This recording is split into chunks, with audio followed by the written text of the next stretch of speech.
Editors അവർ ആരംഭിക്കുന്നു. ആദ്യം പ്രധാന വാർത്ത. സംസ്ഥാന സർക്കാരിനെ രൂക്ഷമായി വിമർശിച്ച അരുൺ ജെയ്റ്റ്ലി. സംസ്ഥാനത്തെ ക്രമസമാധാനം പാലിക്കുന്നതിൽ സർക്കാർ പരാജയം. തിരുവനന്തപുരത്ത് കൊല്ലപ്പെട്ട RSS പ്രവർത്തകന്റെ വീട് ജെയ്റ്റ്ലി സന്ദർശിച്ചു. Some 70 to 80 wounds are inflicted on his body.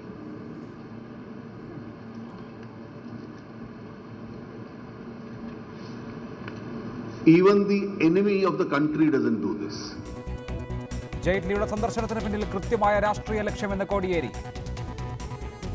ഇതിനുവേണ്ടി ഇന്ന് കേരളം സന്ദർശിക്കാൻ സമയം കണ്ടെത്തിയത് രാഷ്ട്രീയ ഉദ്ദേശത്തോടു കൂടിയാണ്.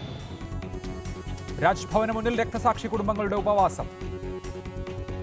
കേരളത്തെ സംഘർഷബാധിത പ്രദേശമായി ചിത്രീകരിക്കാൻ ശ്രമം നടക്കുന്നതായി സർവകക്ഷി യോഗത്തിന്റെ വിലയിരുത്തൽ. ആക്രമണങ്ങളിൽ കർശന നടപടി സ്വീകരിച്ചതായി മുഖ്യമന്ത്രി. സംസ്ഥാനത്തെ പോലീസ് കാഴ്ചക്കാരായി മാറി നിൽക്കുകയാണെന്ന് രമേശ് ചെന്നിത്തല. പോലീസ് പാർട്ടി പ്രവർത്തകരെ പോലെ പെരുമാറുന്നതായി ഒ രാജഗോപാൽ.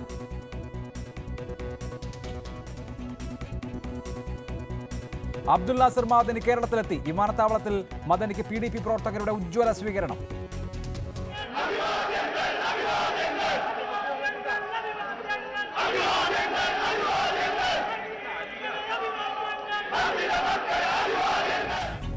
നീതിയുടെ വിജയമെന്ന മദനി. മുഖ്യമന്ത്രിക്കും പ്രതിപക്ഷ നേതാവിനും നന്ദി. മുൻ DGP TP സെൻകുമാറിനെ അറസ്റ്റ് ചെയ്ത് വിട്ടയച്ചു. അറസ്റ്റ് നടന്നത് 2 ആഴ്ച മുൻപ്. മതസ്പർദ്ധ വളർത്തിയ പരാമർശം നടത്തിയെന്ന് കേസ്. ശ്രീലങ്കയ്ക്കെതിരായ 2ാം ക്രിക്കറ്റ് ടെസ്റ്റിൽ ഇന്ത്യക്ക് തകർപ്പൻ ജയം. ലങ്കയെ തകർത്തത് 53 റൺസിന്. Ravindra Jadeja man of the match.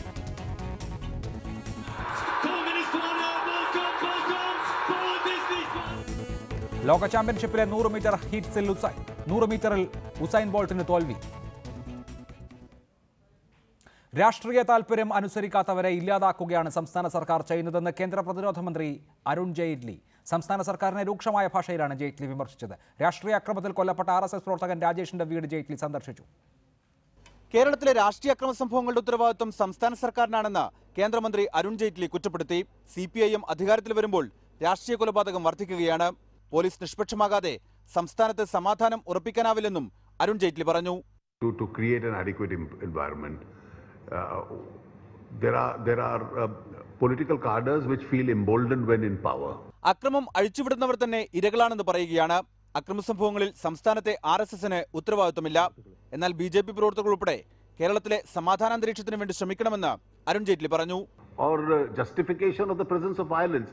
Ultimately, the responsibility is of a state government. മറ്റു പാർട്ടി രക്തസാക്ഷി കുടുംബങ്ങളെ കാണാൻ താൻ തയ്യാറാണ്. എന്നാൽ അക്രമത്തിനിരയായവരുടെ കത്തുകൾ തനിക്ക് ലഭിച്ചിട്ടില്ലെന്നും ജെയ്റ്റ്ലി പറഞ്ഞു. കേരളത്തിൽ രാഷ്ട്രപതി ഭരണം ഏർപ്പെടുത്തണമെന്ന RSS നേതാക്കളുടെ പ്രസ്താവനയോട് ജെയ്റ്റ്ലി പ്രതികരിച്ചില്ല. എന്നാൽ മുഖ്യമന്ത്രിയെ വിളിച്ചു വരുത്തിയ ഗവർണറുടെ നടപടി ഭരണഘടന അനുസൃതമാണെന്ന് ജെയ്റ്റ്ലി പറഞ്ഞു. A governor was merely a mute spectator. He would be failing to discharge his duty. BJP നേതാക്കൾ ഉൾപ്പെട്ട കേരളത്തിലെ മെഡിക്കൽ കോഴയെക്കുറിച്ചുള്ള ചോദ്യത്തിന് ഇങ്ങനെയായിരുന്നു അരുൺ ജെയ്റ്റ്ലിയുടെ പ്രതികരണം. I think if a party sets a precedent by throwing its member out on an alleged suspicion, it's a good stand that it's a good step in Indian politics. Reporter Thiruvananthapuram. ഈ വിഷയത്തിൽ MP Rajesh CPIM MP MT Ramesh BJP സംസ്ഥാന general secretary PM Suresh Babu Congress നേതാവ്. ആദ്യം Shri MT Ramesh, ഈ അക്രമ പരമ്പരകൾക്ക് ശേഷം 2 തവണ കുമ്മനം രാജശേഖരനും കോടിയേരി ബാലകൃഷ്ണനും മുഖാമുഖം കണ്ടു. ഒരു സർവകക്ഷി യോഗം നടന്നു. സമാധാന പ്രക്രിയ വലിയൊരളവിൽ പുരോഗമിച്ചു. ആ വേളയിലാണ് അരുൺ ജെയ്റ്റ്ലി കേരളത്തിൽ വരുന്നത്. ആ വേളയിൽ വരുന്ന അരുൺ ജെയ്റ്റ്ലി കൊല്ലപ്പെട്ട BJP പ്രവർത്തകന്റെ ശരീരത്തിലെ മുറിവുകൾ എണ്ണി ഒരു പ്രസംഗം നടത്തി. എരിതീയിൽ എണ്ണ ഒഴിക്കേണ്ട കാര്യമുണ്ടായിരുന്നോ?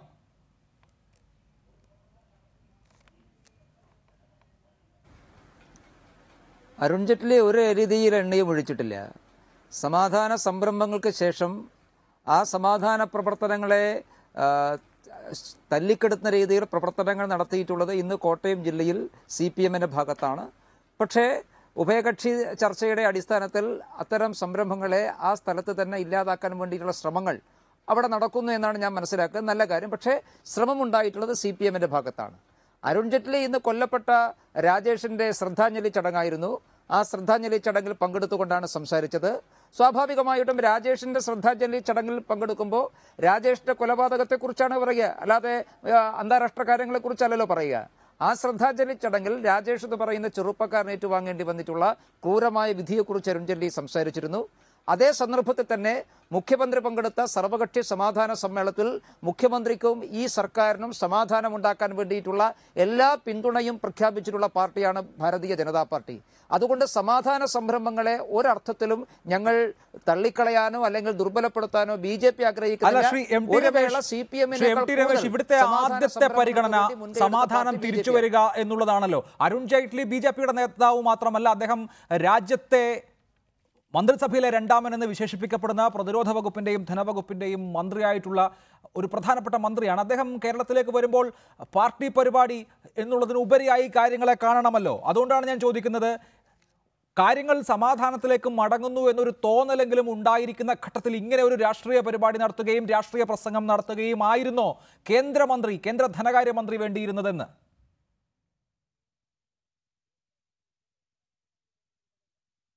പിന്നെ കേന്ദ്ര ധനകാര്യമന്ത്രി BJP നേതാവല്ലേ, അദ്ദേഹം എന്ത് ചെയ്യണം? അദ്ദേഹം BJPയുടെ ഏറ്റവും പ്രമുഖനായിട്ടുള്ള നേതാവാണ്. രാജേഷിന്റെ ശ്രദ്ധാഞ്ജലി ചടങ്ങിൽ പങ്കെടുക്കാനും തിരുവനന്തപുരത്ത് ആക്രമിക്കപ്പെട്ട BJP പ്രവർത്തകന്മാരെ കാണാനുമാണ് അരുൺ ജെയ്റ്റ്ലി വന്നത്. അത് BJP നേതാവ് എന്നുള്ള നിലക്ക്, കേന്ദ്ര മന്ത്രിസഭയിൽ അംഗം എന്നുള്ള നിലക്ക് അദ്ദേഹത്തിന്റെ ബാധ്യതയാണ്. ആ ബാധ്യതയാണ് അദ്ദേഹം നിറവേറ്റിയിട്ടുള്ളത്. സ്വാഭാവികമായിട്ടും കേരളത്തിൽ വന്നപ്പോൾ കേരളത്തിൽ സമാധാനം ഉണ്ടാകേണ്ട ആവശ്യകതയെക്കുറിച്ച് തന്നെയാണ് അരുൺ ജെയ്റ്റ്ലി സൂചിപ്പിച്ചിട്ടുള്ളത്. അതല്ലാതെ എന്ത് പ്രകോപനമാണ് അരുൺ ജെയ്റ്റ്ലി ഉണ്ടാക്കിയിട്ടുള്ളത്? കേരളത്തിലെ നിലവിലുള്ള രാഷ്ട്രീയ സാഹചര്യങ്ങളെക്കുറിച്ച് അരുൺ ജെയ്റ്റ്ലി സൂചിപ്പിച്ചിട്ടുണ്ട്. അത് ഞങ്ങളുടെ അഭിപ്രായമാണ്. ഞങ്ങളുടെ അഭിപ്രായമല്ലേ അരുൺ ജെയ്റ്റ്ലി പറയുക? ശരി, അതാണ് താങ്കൾ കാണുന്നത്. സുരേഷ് ബാബു, താങ്കൾ എങ്ങനെയാണ് കാര്യങ്ങളെ കാണുന്നത്? സ്വാഭാവികമായും ഒരു BJP പ്രവർത്തകന്റെ വീട്ടിലേക്ക് ഒരു പാർട്ടി മന്ത്രി എത്തുക എന്നുള്ളതിൽ അസ്വാഭാവികതയില്ല. അതിനുശേഷം നടക്കുന്ന യോഗത്തിൽ വികാരനിർഭരനായി സംസാരിക്കുന്നതിലും അസ്വാഭാവികതയില്ല. പക്ഷേ ഇവിടെ ഇപ്പോഴത്തെ കേരളത്തിലെ സാഹചര്യങ്ങൾ പരിഗണിക്കുകയും അതിനോട് ദേശീയ രാഷ്ട്രീയ സാഹചര്യം കൂടി കൂട്ടിച്ചേർത്ത് വായിക്കുകയും ചെയ്യുമ്പോൾ അരുൺ ജെയ്റ്റ്ലി ഈ ഒരു രാഷ്ട്രീയ കൊലപാതകം നടക്കുമ്പോൾ കേരളത്തിലേക്ക് വരികയും ഒരു രാഷ്ട്രീയ പ്രസ്താവന നടത്തുകയും ചെയ്തതിൽ അസ്വാഭാവികത കാണുന്നുണ്ടോ?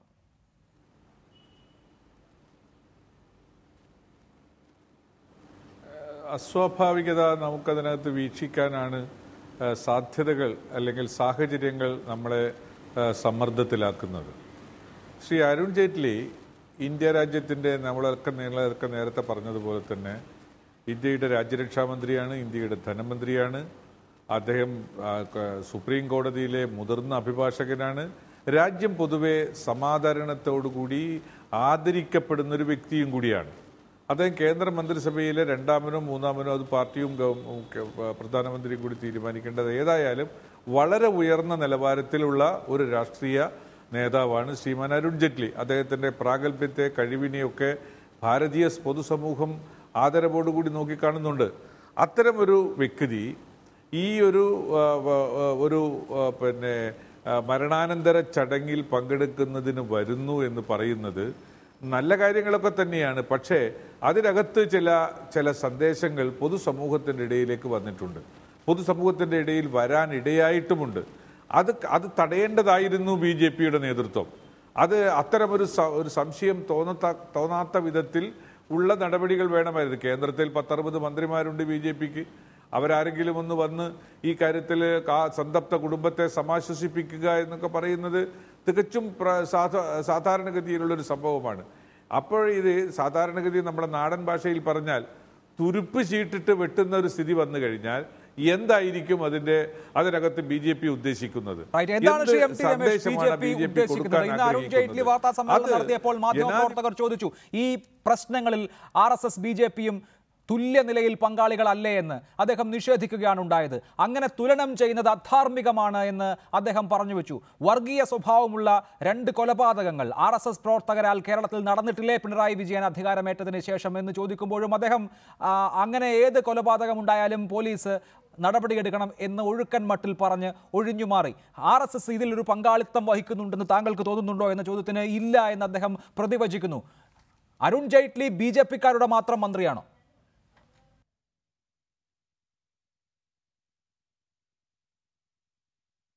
അരുൺ ജെയ്റ്റ്ലി രാജ്യത്തിന്റെ മന്ത്രിയാണ്. അദ്ദേഹം BJPയുടെ നേതാവുമാണ്. BJPയെ സംബന്ധിച്ചിടത്തോളം BJP പ്രവർത്തകന്മാർ ആക്രമിക്കപ്പെടുന്നു, കൊല്ലപ്പെടുന്നു. ഞങ്ങളുടെ പാർട്ടിയുടെ സംസ്ഥാന കമ്മിറ്റി ആഫീസ് തന്നെ ആക്രമിക്കപ്പെടുന്നു. അവിടെ വരേണ്ട ചുമതല BJP നേതാവിന്റെ ചുമതലയാണ്. അദ്ദേഹം BJP നേതാവ് എന്നുള്ള നിലക്കാണ് ഈ രാജ്യത്തിന്റെ മന്ത്രിയായിട്ടുള്ളത്. ജനങ്ങൾ അദ്ദേഹത്തെ മന്ത്രിയാക്കിയിട്ടുള്ളത് BJP നേതാവായിട്ടാണ്. അല്ലാതെ CPM നേതാവായിട്ടല്ല, കോൺഗ്രസിന്റെ നേതാവായിട്ടല്ല. സ്വാഭാവികമായിട്ടും BJP ഒരു രാഷ്ട്രീയ പാർട്ടി എന്നുള്ള നിലക്ക് ഇവിടെ പ്രവർത്തിക്കാൻ ഞങ്ങളുടെ പ്രവർത്തകന്മാർ വെല്ലുവിളി നേരിടുമ്പോൾ ആ വെല്ലുവിളി ദേശീയ നേതൃത്വം ഏറ്റെടുക്കും. ബഹുമാനപ്പെട്ട സുരേഷ് ബാബു ഇവിടെ പറഞ്ഞ് ശരിയാണ്, അത് ഗൗരവത്തോടു കൂടി തന്നെയാണ്, അല്ലാതെ വെറുതെ എല്ലാവരും ചൊല്ലി വന്നത്. കേരളത്തിൽ BJP പ്രവർത്തകന്മാരുടെ രാഷ്ട്രീയ പ്രവർത്തനത്തിനുള്ള സ്വാതന്ത്ര്യം സംസ്ഥാന ഭരണകൂടം സ്പോൺസർ ചെയ്യുന്ന രീതിയിൽ ഇല്ലാതാക്കാൻ വേണ്ടി, സംസ്ഥാന ഭരണകൂടം സ്പോൺസർ ചെയ്ത് ഇല്ലാതാക്കാൻ വേണ്ടി ശ്രമിക്കുമ്പോൾ രാജ്യം ഭരിക്കുന്ന പാർട്ടി ഗൗരവത്തോടു കൂടി തന്നെയാണ് ഇതിനെ കാണുന്നത്. ആ ഗൗരവമുള്ളത് കൊണ്ടാണ് അമിത്ഷായുടെ നിർദ്ദേശമനുസരിച്ച് BJPയുടെ ഏറ്റവും മുതിർന്ന നേതാക്കന്മാരിൽ ഒരാളായിട്ടുള്ള അരുൺ ജെയ്റ്റ്ലി തന്നെ കേരളത്തിൽ വന്നിട്ടുള്ളത്. അത് അത്രയും ഗൗരവമുള്ളത് കൊണ്ട് തന്നെയാണ്. ആ കാര്യത്തിൽ ഒരു തർക്കവുമില്ല. ആർക്കെങ്കിലും അതിൽ അസ്വാഭാവികത തോന്നുന്നുണ്ടെങ്കിൽ തോന്നുന്നവർക്ക് തോന്നുക എന്നല്ലാതെ ഞങ്ങളെ സംബന്ധിച്ചിടത്തോളം ഗൗരവത്തോടുകൂടി തന്നെയാണ് കാണുന്നത്. അങ്ങനെ കേരളത്തിൽ BJPക്ക് പ്രവർത്തന സ്വാതന്ത്ര്യം നിഷേധിക്കപ്പെടുന്ന ഒരു സാഹചര്യവുമായി പൊരുത്തപ്പെടാൻ BJP ദേശീയ നേതൃത്വത്തിന് കഴിയില്ല.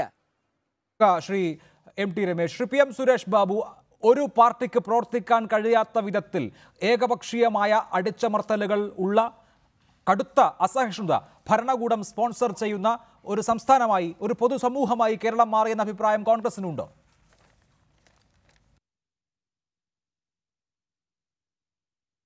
അല്ല, അത് പിന്നെ ജനറലൈസ് ചെയ്യാൻ പറ്റില്ല, അസാമാന്യവൽക്കരിക്കാൻ കഴിയില്ല. പക്ഷേ പ്രദേശങ്ങളിൽ അങ്ങനെയൊക്കെ ഉണ്ട്. ചില പ്രദേശങ്ങളിൽ മറ്റൊരു പാർട്ടികൾക്ക് കടന്നു ചെല്ലാൻ കഴിയാത്ത സാഹചര്യങ്ങളുണ്ട്. പത്രം പോലും കൊടുക്കാൻ സമ്മതിക്കാത്തതുണ്ട്. യോഗം ചേരാൻ കഴിയില്ല, കൊടികുത്താൻ കഴിയില്ല. അങ്ങനെ പല പൊതുസമൂഹത്തിൻ്റെ പൊതുവായി പറയുന്നില്ല. കേരളം മൊത്തത്തിൽ അങ്ങനെ ആയിട്ടില്ല. പക്ഷേ RSS നിയന്ത്രിക്കുന്ന സ്ഥലങ്ങളുണ്ട്, അതേപോലെ തന്നെ BJP CPM നിയന്ത്രിക്കുന്ന സ്ഥലങ്ങളുണ്ട്. ഇതൊക്കെ ജനാധിപത്യ സംവിധാനത്തിൽ ഒരിക്കൽ പോലും അംഗീകരിക്കാൻ കഴിയാത്തതാണ്. ഇവർ രണ്ട് കൂട്ടരും തന്നെ അത് അവസാനിപ്പിക്കണം.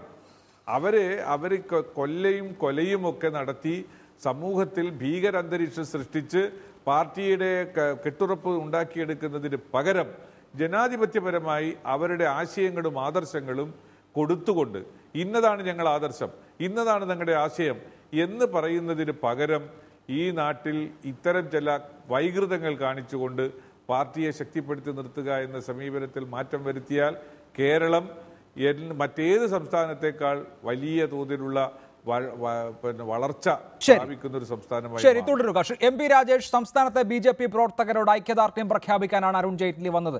അത് അദ്ദേഹം വ്യക്തമാക്കുകയും ചെയ്തു. അതിക്രമങ്ങൾ നേരിടുമ്പോൾ നിങ്ങൾ തനിച്ചായിരിക്കുകയില്ല, ദേശീയ നേതൃത്വത്തിന്റെ പിന്തുണ കൂടിയുണ്ട്. അത് പ്രവർത്തകരെ അറിയിച്ചു കഴിഞ്ഞതായി അരുൺ ജെയ്റ്റ്ലി വാർത്താ സമ്മേളനത്തിൽ പറയുകയും ചെയ്തു. ഇത് CPIM-ന് നൽകുന്ന സന്ദേശം എന്താണ്?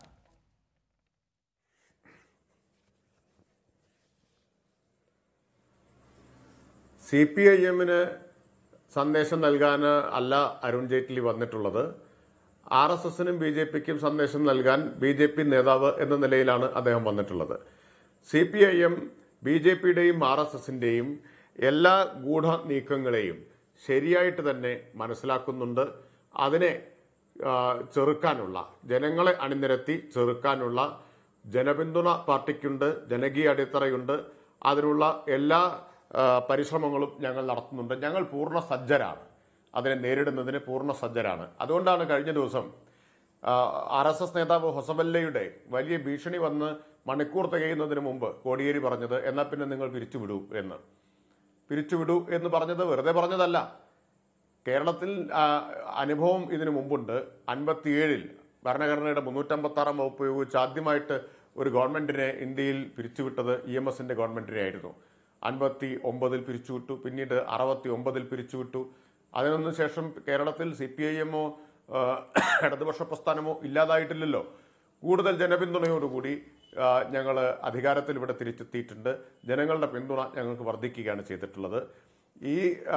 ഇപ്പോൾ അരുൺ ജെയ്റ്റ്ലിയെ പോലുള്ള കേന്ദ്രമന്ത്രിമാർ, അതുപോലെ RSS നേതാക്കൾ, ഇവരെല്ലാവരും ഒറ്റക്കെട്ടായിട്ട് ഇവിടെ വന്ന് നിരന്നു നിന്ന് ഭീഷണിപ്പെടുത്തിയാലും കേരളത്തിലെ CPIM-നോ ഇടതുപക്ഷത്തിനോ അതുകൊണ്ട് ഒന്നും സംഭവിക്കാൻ പോകുന്നില്ല എന്ന് മാത്രമല്ല, ജനപിന്തുണ വർദ്ധിക്കുക മാത്രമേ ഉള്ളൂ.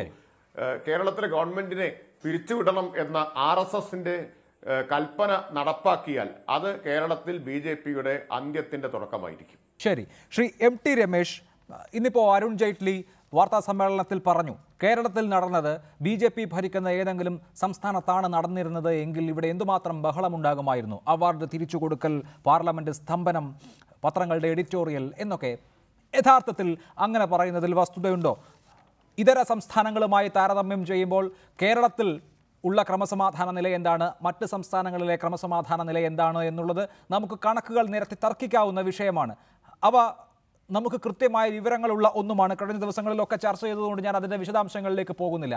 കേരളം എന്തോ വലിയ തോതിൽ ക്രമസമാധാനമാകെ തകർന്ന ഒരു സംസ്ഥാനമാണ് എന്ന് വരുത്തി തീർക്കുക എന്നുള്ളത് ഈ സന്ദേശത്തിൻ്റെ ഒരു ഉദ്ദേശ്യമാണോ?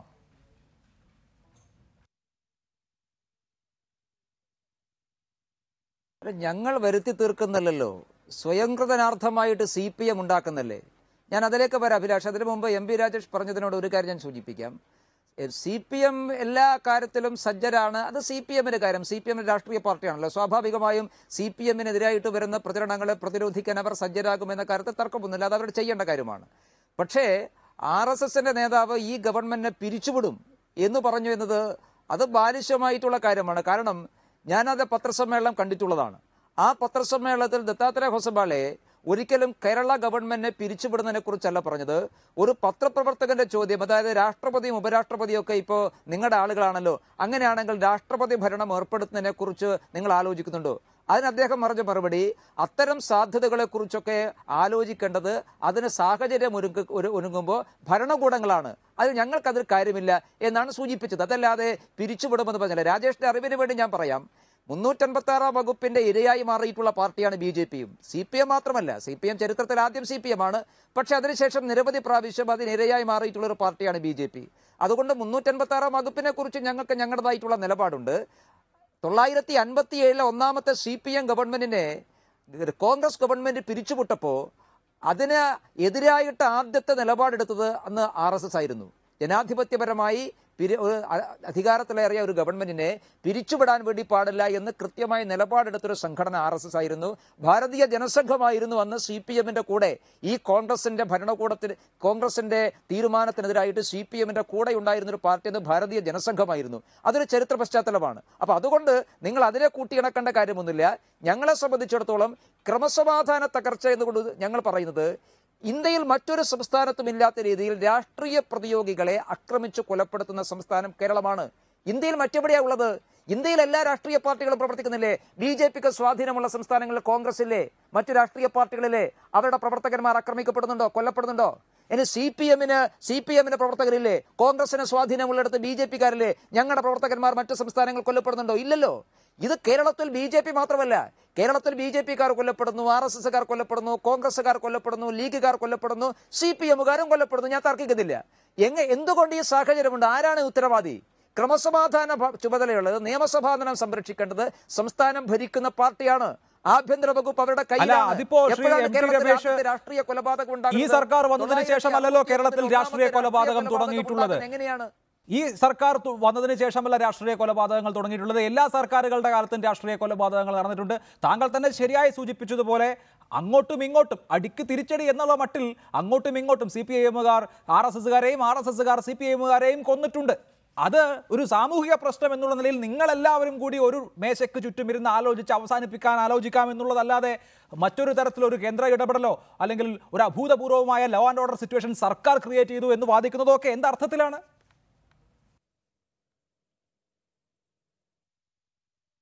സർക്കാരാണ് ക്രിയേറ്റ് ചെയ്യുന്നത്.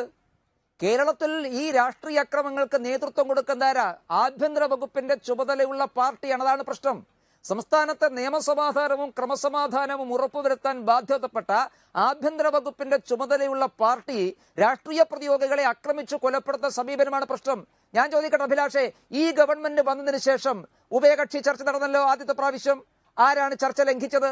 മുഖ്യമന്ത്രിയുമായിട്ട് മുഖാമുഖം RSS-ന്റെയും BJP-യുടെയും നേതാക്കന്മാർ ഇരുന്നതിന് ശേഷം സമാധാനം ഉണ്ടാക്കാൻ വേണ്ടി മുഖ്യമന്ത്രി സർവകക്ഷി യോഗം വിളിച്ചു. ആ സർവകക്ഷി യോഗത്തിന്റെ മഷി ഉണങ്ങും മുമ്പ് അണ്ടല്ലൂരിലെ സന്തോഷിനെ കൊലപ്പെടുത്തിയത്, അതും സംസ്ഥാന യുവജനോത്സവം പോലെയുള്ള ഒരു വലിയ ആഘോഷം കണ്ണൂർ നടക്കുമ്പോൾ ആ അണ്ടല്ലൂരിലെ സന്തോഷിനെ കൊലപ്പെടുത്തിയാരാ? BJP ആണോ? CPM അല്ലേ? ആ സമാധാന യോഗത്തിന് ശേഷമല്ലേ ബിജു കൊല്ലപ്പെടുന്നത്? CPM അല്ലേ ചെയ്തിട്ടുള്ളത്. അപ്പൊ ഉഭയകക്ഷി യോഗം അനുസരിച്ച്, സമാധാന കമ്മിറ്റി യോഗം അനുസരിച്ച് കാര്യങ്ങൾ തീരുമാനിച്ചു കഴിഞ്ഞ് ആ തീരുമാനത്തിന്റെ മഷി ഉണങ്ങും മുമ്പ് അത് വയലേറ്റ് ചെയ്യപ്പെടുന്നു. അതിന് ഉത്തരവാദിത്തം ആരാ ഏറ്റെടുക്കുന്നത്? ഉത്തരവാദിത്തം ആഭ്യന്തര വകുപ്പിന് നേതൃത്വം കൊടുക്കുന്ന പാർട്ടിയാണ്. ശരി, ശ്രീ എം പി രാജേഷ് മറുപടി. തീർച്ചയായും ഇവിടെ ശ്രീ MT രമേശ് ഒരു കാര്യം ഞാൻ അംഗീകരിക്കുന്നു. പല RSS BJP നേതാക്കളും അന്ധമായിട്ട് പറയുന്നത് പോലെ, പ്രത്യേകിച്ച് RSSന്റെയും BJPയുടെയും അഖിലേന്ത്യാ നേതാക്കൾ അങ്ങേയറ്റം അന്ധമായിട്ട് പറയുന്നത് പോലെ അല്ല അദ്ദേഹം ഇവിടെ പറഞ്ഞത്. ഒരു കാര്യമെങ്കിലും അദ്ദേഹം അംഗീകരിച്ചു, ഇവിടെ CPIMന്റെ പ്രവർത്തകരും ധാരാളമായിട്ട് കൊല്ലപ്പെടുന്നുണ്ട് എന്നത്. അത്രയും യാഥാർത്ഥ്യബോധത്തോടെ അദ്ദേഹം സംസാരിക്കുകയുണ്ടായി. ഇവിടെ നമ്മുടെ മുമ്പിൽ വസ്തുതകളുണ്ടല്ലോ, കണക്കുകളുണ്ടല്ലോ. 2000 മുതൽ 2017 വരെയുള്ള ക്രൈം റെക്കോർഡ്സ് ഡാറ്റ വെച്ചുകൊണ്ട് ഈ പൊതുവിൽ BJPക്ക് അനുകൂലമായിട്ട് ഒന്നടങ്കം രംഗത്ത് വന്ന കോർപ്പറേറ്റ് മാധ്യമങ്ങൾക്കിടയിൽ തന്നെ ചില മാധ്യമങ്ങൾ ചൂണ്ടിക്കാണിച്ച കാര്യമുണ്ട്. 2000-നും 2017-നും ഇടയിൽ കേരളത്തിൽ 86 ക്രൈം റെക്കോർഡ്സ് ഡാറ്റയാണ് അവരുടെ അവലംബം. 86 CPIM പ്രവർത്തകരും 65 RSS പ്രവർത്തകരും കൊല്ലപ്പെട്ടു എന്നുള്ളതാണ്. ഇപ്പൊ ഞാൻ പറഞ്ഞത് രമേശ് പറഞ്ഞതുപോലെ തന്നെയാണ്. CPIMന്റെ പ്രവർത്തകർ കൊല്ലപ്പെടുന്നു, RSSന്റെയും പ്രവർത്തകർ കൊല്ലപ്പെടുന്നുണ്ട്. ഞങ്ങളുടെ 21 പേർ അധികം കൊല്ലപ്പെട്ടു എന്നതൊരു ന്യായമായിട്ടല്ല ഞാൻ പറയുന്നത്. ഇത് അവസാനിക്കണം എന്നത് ശരിയാണ്. ഇത് അവസാനിക്കണമെങ്കിൽ ഞങ്ങള് ഇതിൽ പൂർണ്ണമായും ഇരകൾ മാത്രമാണ് എന്ന തെറ്റായ പ്രചരണം രമേശ് പറഞ്ഞു എന്ന് ഞാൻ പറയില്ല, അദ്ദേഹം ഇപ്പോൾ വ്യത്യസ്തമായിട്ട് പറയുകയുണ്ടായി. എന്ന തെറ്റായ നുണപ്രചരണം രാജ്യവ്യാപകമായിട്ട് ഒരു സംസ്ഥാനത്തെ, നാടിനെ മുഴുവൻ അപമാനിക്കുന്ന നിലയിൽ നടത്തിയാൽ, ഒരു യാഥാർത്ഥ്യബോധവും ഇല്ലാതെ ഇങ്ങനെ നുണപ്രചരണം നടത്തിയാൽ നമുക്ക് അത്തരമൊരു സാഹചര്യം അവസാനിപ്പിക്കാൻ കഴിയും. ഉത്തരവാദപ്പെട്ട നേതൃത്വം എന്ന നിലയിൽ, പ്രത്യേകിച്ച് കേരളത്തിലെ ഉത്തരവാദപ്പെട്ട നേതൃത്വം എന്ന നിലയിൽ ഇത് സംഭവിക്കുന്നു, ഇത് അവസാനിപ്പിക്കണം എന്ന സമീപനം എടുക്കേണ്ടത്. അതിൽ എല്ലാവരുടെയും ഭാഗത്തു നിന്ന് ഇത്തരം കാര്യങ്ങൾ മുൻപ് സംഭവിച്ചിട്ടുണ്ട്. അതിന്റെ കണക്കുകളുടെ എണ്ണം ഞാൻ പറഞ്ഞില്ല, 21 പേർ ഞങ്ങളുടെ കൂടുതൽ മരിച്ചു എന്നത് ഇതിനെ ന്യായീകരിക്കാനേ പറയുന്നതല്ല. പക്ഷേ ഈ സാഹചര്യം നമ്മുടെ മുമ്പിലുണ്ട്. ഇത് അവസാനിക്കുകയല്ലേ ചെയ്യേണ്ടത്. ഇവിടെ 2 കാര്യങ്ങൾക്ക് പ്രത്യേകം പറയേണ്ടതുണ്ട് എന്ന് തോന്നുന്നു. ഒന്ന്, ഇവിടെ ഒരു സന്തോഷിന്റെ കൊലപാതകത്തെ കുറിച്ച് പറഞ്ഞു. ആ കൊലപാതകവുമായിട്ട് CPIMന് ഒരു ബന്ധവുമില്ല എന്ന് മാത്രമല്ല, അത് ചെയ്തവരെയും ചെയ്തതിനെയും ഒക്കെ ശക്തമായിട്ട് അപലപിക്കുകയും പാർട്ടിയുടെ ജില്ലാ സെക്രട്ടറി P ജയരാജൻ അദ്ദേഹത്തിന്റെ വീട് സന്ദർശിക്കുകയും ചെയ്തതാണ്. കാരണം ഈ സംഭവം ഉണ്ടായതിന്റെ തൊട്ടടുത്ത ദിവസം ഒരു പരിപാടിയുമായി ബന്ധപ്പെട്ട് ഞാൻ തലശ്ശേരിയിലുണ്ടായിരുന്നു. അപ്പോൾ മൊത്തത്തിൽ അവിടെ പാർട്ടി എടുത്തിട്ടുള്ള നിലപാട് അത് ഒരു തരത്തിലും അംഗീകരിക്കാൻ പാടില്ലാത്ത, അങ്ങേയറ്റം അനാവശ്യമായതാണ് എന്ന് നിലപാടെടുക്കുകയും പാർട്ടി ജില്ലാ സെക്രട്ടറിയോട് സന്ദർശിക്കുകയും ചെയ്തിട്ടുള്ളതാണ്. അത് നൽകിയ സന്ദേശം എന്താണ്? അതുപോലെ തന്നെയാണ് പയ്യന്നൂരിലുണ്ടായിട്ടുള്ള കൊലപാതകത്തിന്റെയും കാര്യത്തിൽ പരസ്യമായിട്ട് പാർട്ടിയുടെ നേതൃത്വം തന്നെ അതിനെ തള്ളിപ്പറഞ്ഞു. അത് അംഗീകരിക്കാവുന്നതല്ല, ഇത് സമാധാന ശ്രമങ്ങൾക്ക് എതിരാണ് എന്ന നിലപാട് ഞങ്ങൾ സ്വീകരിച്ചിട്ടുണ്ട്. ഞങ്ങൾ അങ്ങനെയുള്ള നിലപാടുകൾ സ്വീകരിക്കുന്നത് തിരുവനന്തപുരത്ത് നമ്മൾ കാണുകയുണ്ടായി. തിരുവനന്തപുരത്ത് CPIM പ്രവർത്തകർ BJP ഓഫീസ് ആക്രമണവുമായിട്ട് ബന്ധപ്പെട്ട് ആരോപണ വിധേയരായിട്ടുള്ള CPIM പ്രവർത്തകർക്കെതിരായിട്ട് നടപടി സ്വീകരിച്ചു. ശ്രീ MT രമേശ്, ഞാൻ ചോദിക്കട്ടെ, എന്തുകൊണ്ടാണ് താങ്കളുടെ പാർട്ടിയിൽ നിന്ന് അങ്ങനെ ഒരു നിലപാടുണ്ടാവാത്തത്? എന്തുകൊണ്ടാണ് ഈ അത്തരം ആക്രമണങ്ങളൊന്നും ഞങ്ങൾ നടത്തിയിട്ടേയില്ല എന്ന് ശ്രീ രമേശിൻ്റേത് ഒഴിച്ചു നിർത്തിയാൽ ബാക്കി നേതാക്കളെല്ലാം ഈ കണ്ണടച്ചിരുട്ടാക്കുന്നത്? നിങ്ങൾ ആർക്കെങ്കിലും എതിരായിട്ട് ഈ ആക്രമണത്തിന്റെ പേരിൽ, ഈ CPIM പ്രവർത്തകനെ കൊലപ്പെടുത്തിയതിന്റെ പേരിൽ വേണ്ട, അനന്തുവിനെയും നിർമ്മലിനെയും, രണ്ടുപേരും RSS പ്രവർത്തകരായിട്ടുള്ള കൗമാരക്കാരായിരുന്നല്ലോ, അവരെ കൊലപ്പെടുത്തിയവർക്കെതിരായിട്ട് പോലും നിങ്ങളൊരു നടപടി സ്വീകരിച്ചില്ലല്ലോ. അപ്പോൾ ആക്രമണങ്ങൾ അവസാനിക്കണമെങ്കിൽ, രാഷ്ട്രീയ സംഘർഷം അവസാനിക്കണമെങ്കിൽ എന്ത് സന്ദേശമാണ് താഴത്തേക്ക് കൊടുക്കേണ്ടത്? അതിനെ ഞങ്ങൾ അനുകൂലിക്കുകയില്ല, സംരക്ഷിക്കുകയില്ല, അവർക്കൊരു തരത്തിലുള്ള പരിഗണനയും കിട്ടുകയില്ല എന്ന സന്ദേശം കൊടുക്കാനുള്ള നടപടികൾ സ്വീകരിക്കേണ്ടത് CPIM സ്വീകരിച്ചു, കാണിച്ചു തന്നിട്ടുണ്ട്. അതിന് BJP തയ്യാറാവുമോ, RSS തയ്യാറാവുമോ എന്നതാണ് പ്രശ്നം. പിന്നെ രാഷ്ട്രപതി ഭരണത്തിന്റെ കാര്യത്തിൽ ഇന്നിപ്പോ അരുൺ ജെയ്റ്റ്ലിയും RSS നേതാവ് സംസാരിച്ച ടോണിലല്ല ഇന്ന് സംസാരിച്ചത് എന്നാണ് ഞാൻ മനസ്സിലാക്കുന്നത്. ഒരുപക്ഷെ വളരെ പെട്ടെന്ന് തന്നെ ഒരു ജനവികാരം എന്താണ് എന്ന് RSS BJP നേതൃത്വത്തിന് മനസ്സിലായതുകൊണ്ടായിരിക്കാം ടോണ് ഒന്ന് ഇപ്പോൾ മാറ്റിയിട്ടുള്ളത്. നല്ല കാര്യം.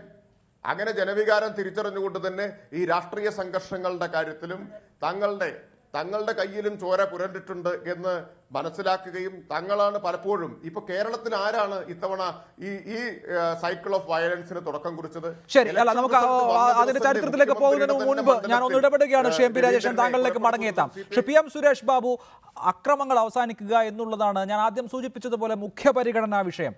കോൺഗ്രസ് തന്നെ മുൻകാലങ്ങളിൽ 90കൾക്ക് മുൻപാണെങ്കിൽ കൂടുതലായി ഇത്തരം സംഭവങ്ങളിൽ ഒരു ഭാഗത്തുണ്ടായിരുന്നുവെങ്കിൽ പിന്നീട് അത് കുറഞ്ഞു വരുന്നത് കണ്ടു. ഇപ്പോൾ CPIM-ഉം RSSുമാണ് നമ്മൾ ഈ കണക്കുകൾ എടുത്താൽ തന്നെ കൂടുതൽ പ്രവർത്തകരെ നഷ്ടപ്പെടുകയും കൂടുതൽ കേസുകളിൽ പ്രതികളാക്കപ്പെടുകയും ചെയ്യുന്ന പാർട്ടികൾ. അപ്പോൾ ആ നിലയ്ക്ക് താങ്കൾക്ക് തോന്നുന്നത് എന്താണ്? എങ്ങനെ ഈ അതിക്രമങ്ങൾ ഇല്ലാതാക്കുക എന്നുള്ളത് അസാധ്യമായിരിക്കാം, പക്ഷേ കുറച്ചു കൊണ്ടുവരാൻ എങ്ങനെയാണ് പറ്റുക?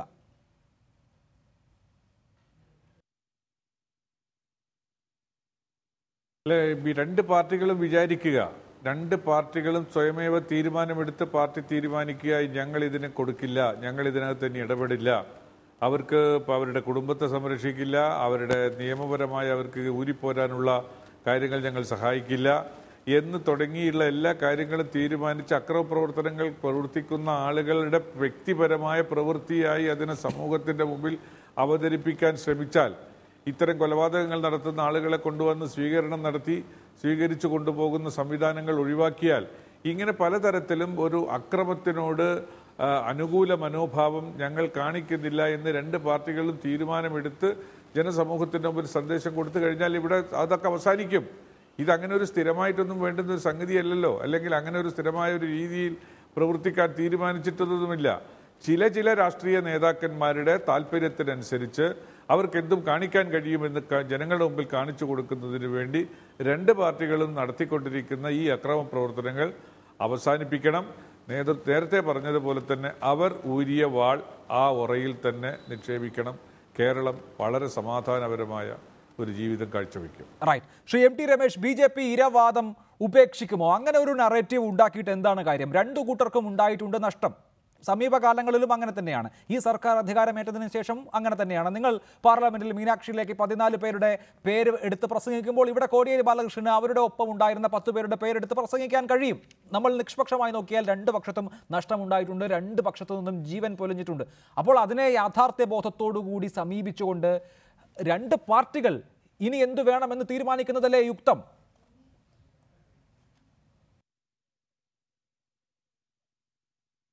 അഭിലാഷേ, സമാധാനത്തിന് വേണ്ടി എത്ര പ്രാവശ്യം വിട്ടുവീഴ്ച ചെയ്ത പാർട്ടിയാണ് BJP. നിങ്ങളെന്താ അങ്ങനെ പറയുന്നത്? ഇരകളാണ് എന്ന് പറയാൻ കാരണം ആളുകൾ കൊല്ലപ്പെടുമ്പോഴും സമാധാനത്തിന് വേണ്ടി ശ്രമിച്ചിട്ടുള്ള പാർട്ടിയാണ് ഞങ്ങളുടെ പാർട്ടി. ഇവിടെ MB രാജേഷ് പറയുന്ന കേട്ടു, ഞങ്ങൾ മാതൃക കാണിച്ചു. എന്ത് മാതൃക?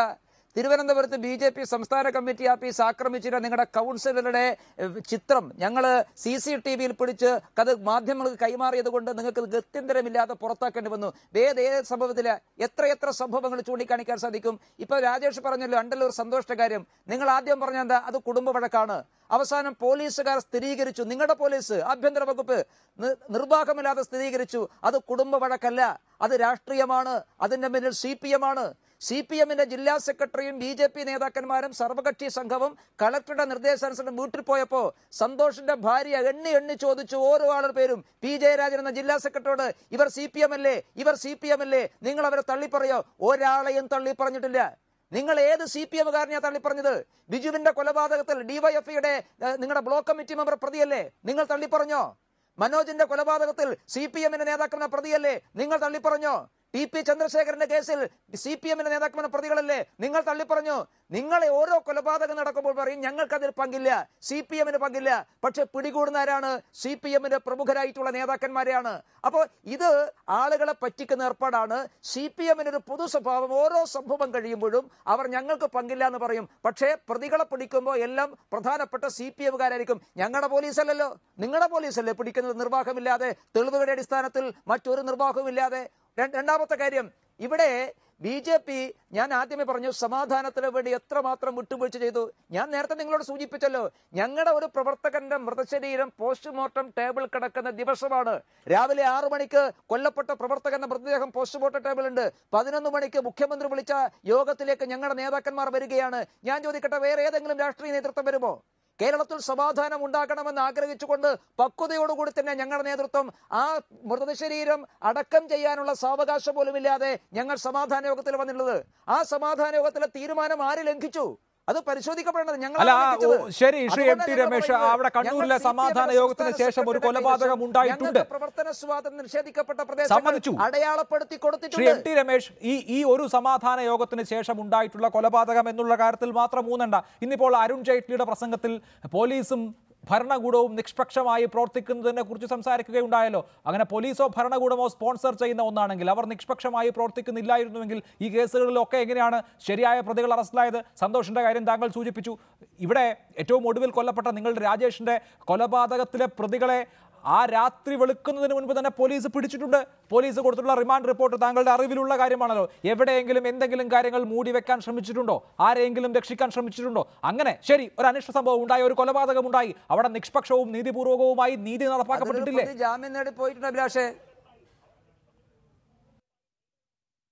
അതിലൊരു പ്രതിക്ക് ജാമ്യവും കിട്ടിയിട്ടുണ്ട്, അതുകൂടി പറയണം നിങ്ങൾ. ഒരു കൊലപാതക കേസിലെ പ്രതിക്ക് 3-ാമത്തെ ദിവസം എങ്ങനെ ജാമ്യം കിട്ടി എന്നുകൂടി പരിശോധിക്കപ്പെടേണ്ടതാണല്ലോ. അത് വെറുതെ അങ്ങ് കിട്ടിയതല്ലോ.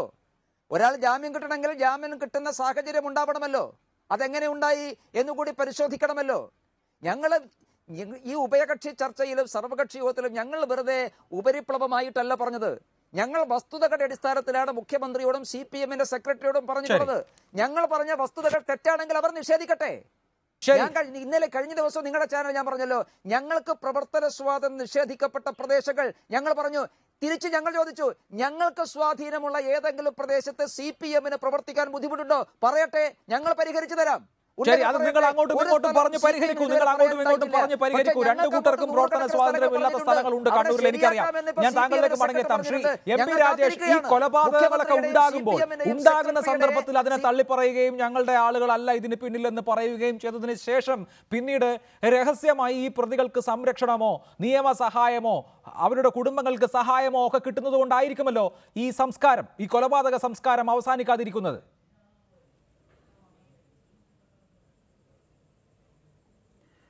അഭിലാഷ്, ഞാൻ ഈ ചർച്ചയിൽ ഇങ്ങനെ ഉടനീളം അങ്ങോട്ടും ഇങ്ങോട്ടുമുള്ള കണക്കുകൾ നിരത്തിയും കുറ്റപ്പെടുത്തിയും സംസാരിക്കണമെന്ന് ആഗ്രഹിച്ചതേയല്ല. ശരിയാണ്, ആദ്യത്തെ ഘട്ടത്തിൽ ഈ ശ്രീ MT രമേശ് പറഞ്ഞപ്പോൾ അതിനെ ചില കണക്കുകൾ അതിന് മുമ്പിൽ വെച്ച് അതിന് നേരിട്ടു. തുടർന്നും ഇങ്ങനെ തന്നെ ചർച്ച ചെയ്ത് പോകണമെന്നല്ല, കാരണം ജനങ്ങൾ ഇതല്ല ആഗ്രഹിക്കുന്നത്.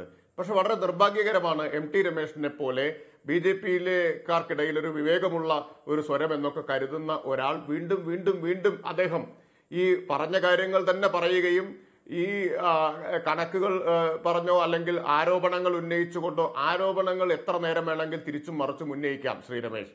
ജനങ്ങൾ ആഗ്രഹിക്കുന്നത് ഇനിയെങ്കിലും ആരോപണ പ്രത്യാരോപണങ്ങൾ നിർത്തി സമാധാനത്തിനുള്ള ഒരു ഭാഷ നമ്മളിൽ നിന്നുണ്ടാവുമോ എന്നുള്ളതാണ്. അത് കണക്കിലെടുത്താണ് ഞാൻ സംസാരിക്കുന്നത്. ശ്രീ രമേശ് തന്നെ ഇപ്പൊ സമ്മതിക്കേണ്ടി വന്നു, സന്തോഷിന്റെ കൊലപാതകത്തിന് ശേഷം P ജയരാജൻ ആ വീട്ടിൽ പോയി എന്നത് ഞാൻ പറഞ്ഞപ്പോ ഗത്യന്തരമില്ലാതെ ഇപ്പൊ രമേശ് സമ്മതിക്കുകയാണ്. നമ്മൾ ഈ വസ്തുതകളായിട്ട് കാണണ്ടേ? അദ്ദേഹം അവിടെ പോയത് എന്തിന്റെ സന്ദേശമാണ്? BJP നേതാക്കൾക്കൊപ്പം പോവുകയാണ് ചെയ്തത്. ഒപ്പം പോയി എന്ത് സന്ദേശം? തെറ്റായൊരു സന്ദേശമാണോ നൽകിയത്? അതിനെന്തിനാണ് രമേശ് ഇങ്ങനെ ആക്ഷേപിക്കുന്നത്? പോയാലും കുറ്റം പോയില്ലെങ്കിലും കുറ്റം എന്നാണോ?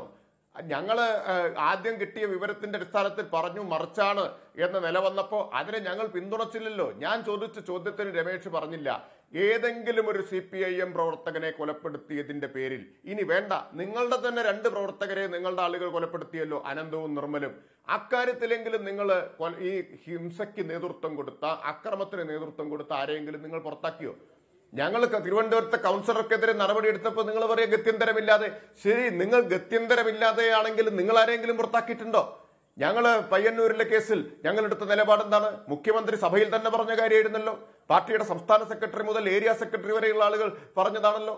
അപ്പോൾ ഞങ്ങൾ ഇക്കാര്യത്തിൽ എടുത്തിട്ടുള്ള നിലപാട് BJP ഇതുവരെ എടുത്തിട്ടില്ലാത്തതാണ്.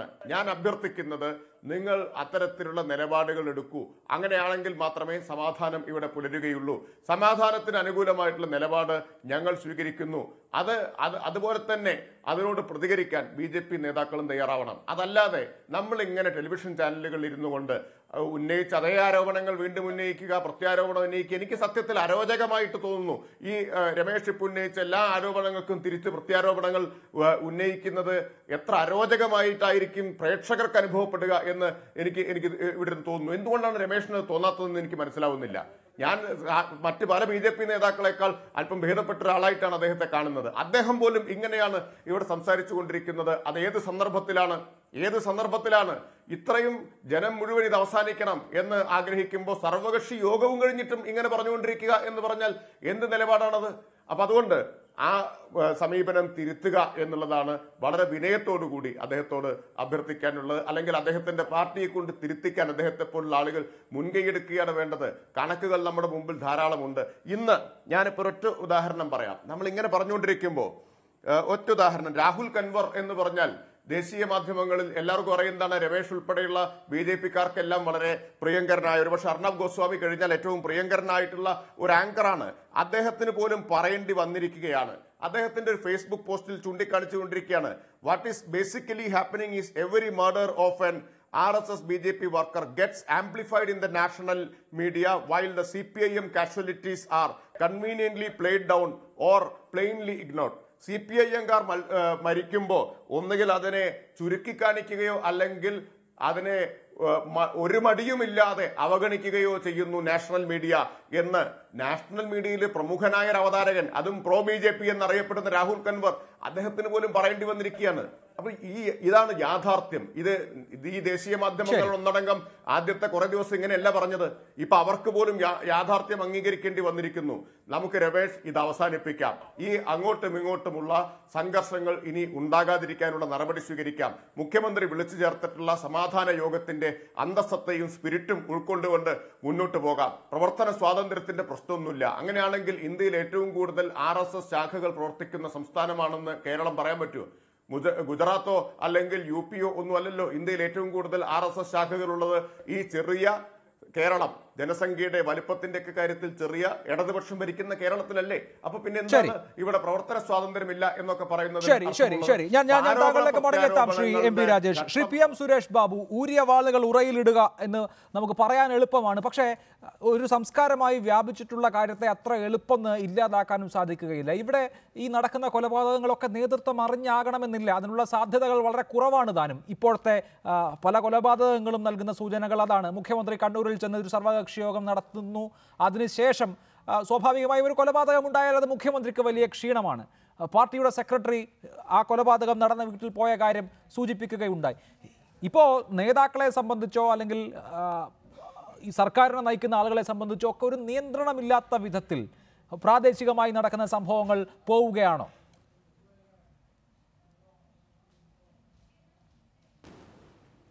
അത് ആ പ്രഥമ ദൃഷ്ടി അങ്ങനെ വിശ്വസിക്കാൻ കഴിയുന്നില്ല അഭിലാഷ്. എന്താ വെച്ചാൽ ഈ പറയുന്ന ആളുകളുമായി പക്ഷം ചേർന്ന് നിൽക്കുന്ന ആളുകളുടെ ഭാഗത്തു നിന്ന് തന്നെയാണ് ഇത്തരം അക്രമാസക്തമായ പ്രവർത്തനങ്ങളും പ്രവണതകളും ഒക്കെ കാണുന്നത്. അതുകൊണ്ട് നേതാക്കന്മാരുടെ അറിവില്ലാതെയാണ്, നേതാക്കന്മാർക്ക് ആകസ്മികമായി സംഭവിക്കുന്നതാണ് എന്ന് തുടങ്ങിയുള്ള ഒരു പരാമർശം ഇത്തരം കാര്യങ്ങളിൽ വീണ്ടും ചില അനാവശ്യ പ്രവൃത്തികൾ ഉണ്ടാവാൻ ഇടയാക്കുന്ന സാഹചര്യം ഉണ്ടാക്കുകയുള്ളൂ.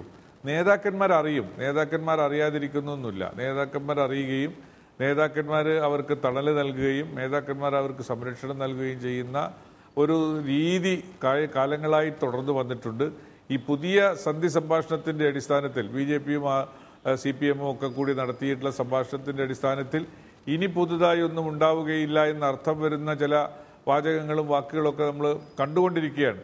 അത് യാഥാർത്ഥ്യമാകട്ടെ, അത് പ്രായോഗികമാവട്ടെ എന്ന് പ്രാർത്ഥിക്കാനാണ് ഞാൻ ഇഷ്ടപ്പെടുന്നത്. ഇപ്പോൾ അങ്ങനെ അല്ലാത്ത പക്ഷം ഇനിയും ഇത് തുടർന്നാൽ നമ്മൾ കേരളം ചോരക്കളമായി മാറുന്ന ഒരു സ്ഥിതി വരും. അതുകൊണ്ട് ഇനി ആരെയും സംരക്ഷിക്കില്ല, കേസ് ഡിഫെൻഡ് ചെയ്യാൻ കേസിന് കൂടെ നിൽക്കാനില്ല, വക്കീലന്മാരെ ഏർപ്പെടുത്തി കൊടുക്കുകയില്ല, ജാമ്യമെടുക്കാൻ പോവുകയില്ല, പ്രതികളായി വരുന്നവരുടെ കുടുംബം സംരക്ഷിക്കുകയില്ല, ഇത്യാദി തീരുമാനങ്ങളൊക്കെ എടുക്കാൻ കഴിഞ്ഞാൽ ഒരു പക്ഷേ കേരളം കുറച്ചുകൂടി ശാന്തതയിലേക്ക് തിരികെ വരും എന്ന് ഞാൻ വിചാരിക്കുന്നു. ശരി, ശ്രീ MT രമേശ്, ഇന്നിപ്പോൾ അരുൺ ജെയ്റ്റ്ലി വന്നു, മോഹൻ ഭാഗവത് അടുത്ത ആഴ്ച വരും, യോഗി ആദിത്യനാഥും ശിവരാജ് സിംഗ് ചൗഹാനും ഒക്കെ വരുന്നു എന്ന് കേൾക്കുന്നു. ഇവർക്കൊക്കെ കേരളത്തിലേക്ക് വരാം. മുൻപ് കോഴിക്കോട്ട് ദേശീയ കൗൺസിലിൽ വന്നത് മാതിരി നല്ല രീതിയിലുള്ള സ്വീകരണവും കേരളത്തിൽ കിട്ടും. അക്കാര്യത്തിലൊന്നും യാതൊരു തർക്കവുമില്ല. അതൊക്കെ അവരുടെ സ്വാതന്ത്ര്യത്തിൽപ്പെട്ട കാര്യമാണ്. പക്ഷേ കേരളം ഒരു മഹാ കുഴപ്പം പിടിച്ച സ്ഥലമാണ് എന്നുള്ള മട്ടിലുള്ള ഒരു പ്രചരണം നടത്തി ഇവിടെയുള്ള ക്രമസമാധാന പ്രശ്നത്തിൽ ഊന്നിയുള്ള ഒരു രാഷ്ട്രീയ പ്രവർത്തനം എന്നുള്ളത് BJP-യെ സംബന്ധിച്ച് അങ്ങനെ ഒരുപാട് കാലം മുന്നോട്ട് കൊണ്ടുപോകാൻ സാധിക്കുമോ?